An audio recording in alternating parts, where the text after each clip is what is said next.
who cut off his lips, ears, and fingers, and then force his wife to eat them. In Algeria, the FLN warns the Muslim population not to work for the government and not even to go into cafes or theaters. Those who ignore these orders are hideously mutilated or massacred.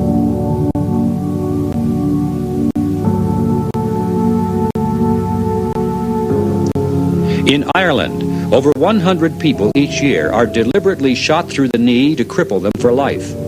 These kneecappings sometimes are inflicted with electric drills.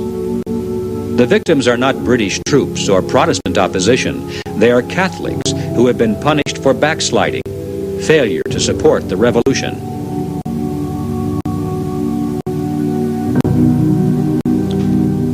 The killing or torture of the very people who supposedly are being liberated is an important feature of all Marxist-Leninist revolutions.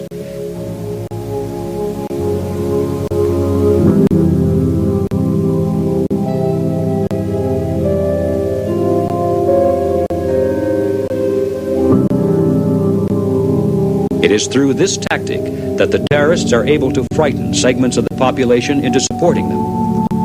With a sufficiently bloody campaign, a small band of terrorists can establish the equivalent of a second government over the people. They actually collect taxes, they issue laws and administer punishment to anyone who disobeys those laws. But most of all, they demand loyalty. They expect massive turnouts for their rallies, enthusiastic support of their general strikes, and they especially want the young people as eager recruits into their ranks. When these things begin to happen, the revolution is well on its way. Nothing could be more devastating to a government than to have segments of its population fall under the control of its enemy. And yet this is exactly what happens through terrorism. Not as a result of military confrontation, but because of a civilian reaction to fear. Now, the violence that we had in the 60s was limited. But the next time, it will be unlimited, because the violence in the 60s was a struggle for human dignity and for human rights. The next struggle will be a struggle for survival.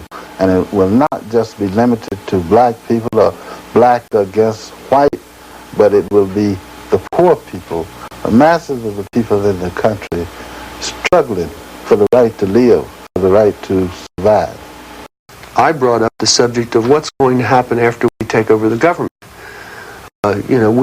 We become responsible then for administrating, 250 million people.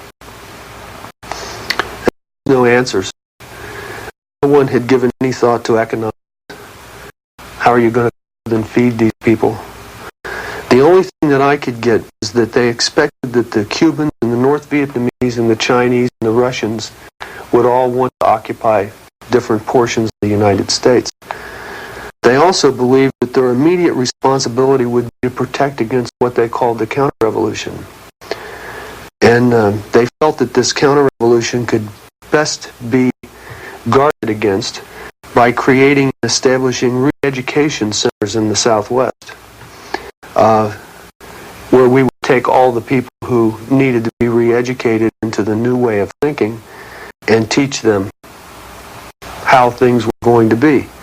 I asked, well, what is going to happen to those people that we can't re-educate, that are die-hard capitalists? And the reply was that they'd have to be eliminated. And when I pursued this further, they estimated that they would have to eliminate 25 million people in these re-education centers. And when I say eliminate, I mean kill. 25 million people. Now, I want you to imagine sitting in a room with 25 people, most of which have graduate degrees from Columbia and other well-known educational centers, and hear them figuring out the logistics for the elimination of 25 million people. And they were dead serious.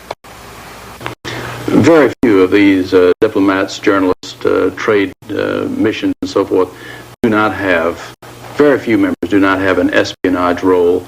here in this country. They have never wavered from their objective of world domination.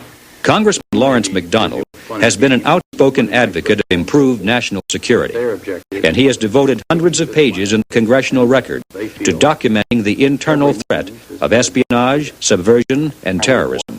Yes, we are at war. Very definitely, we have been at war. It's an economic war, it's a war of subversion, it's a war of espionage, it's a war of ideas, and it's a war of terrorism and infiltration. Is it as serious a war as it would be if there was an exchange of nuclear weapons? No, the type of war we are in is far more sophisticated than an exchange of gunfire or nuclear weapons even, because it's a war of attack upon institutions, it's a war of attack upon every segment of a society. It is total war. It's foolish to send high technology. We should not trade with them. We should not send high technology. We should not enter agreements with them. We should not give them the international approval that comes with dealing with them. John Ashbrook was elected to the U.S. Congress in 1961. For over 2 decades, he has served as a member of the House Committee on Un-American Activities, the Internal Security Committee, and later, the Select Committee on Intelligence. The aggressive, subversive, ongoing, conspiratorial, criminal nature of world communism. It's almost a propaganda drive on the part of our own people. If you told the American people what's really the truth in communism, what their goals are, what their tactics, their successes are, then it would make many of these peace efforts, diplomatic efforts, look very foolish. And I think the American people are smart. They're not asleep. They've just been misled by their leaders. And I think a part of our arrogance, and I can say that because I'm pro-American, I'm a patriot, but a part of our arrogance is to believe it will not happen here. America is the prize for the terrorists. America is indeed the target for the radicals, the leftists, and the communists.